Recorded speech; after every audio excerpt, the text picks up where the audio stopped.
definitely the first thing that came to mind for, like, what story I wanted to tell was, like, anti-bullying immediately because, like, not that it's, like, a d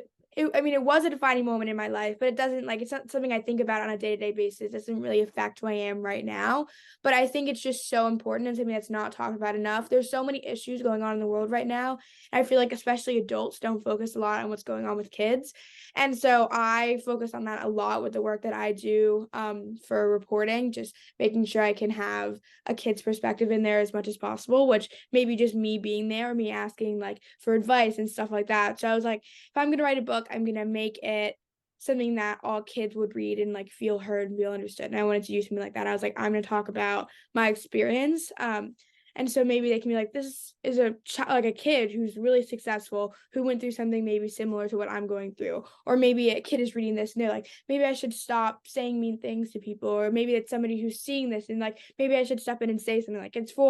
not just for kids who are being bullied, it's for everybody, parents, teachers, all kids, no matter what, and I wanted that to be very clear. And I also wanted to kind of talk about my story and how I got to where I am as, like, a reporter as well, because I think that is really important too, and also kind of even came from that moment where I felt like, "I wanna do this video." Like, I'd done a couple interviews before that, but never really for a purpose, and now I feel like I've been doing that ever since. I think that's a really cool story to be able to share with kids.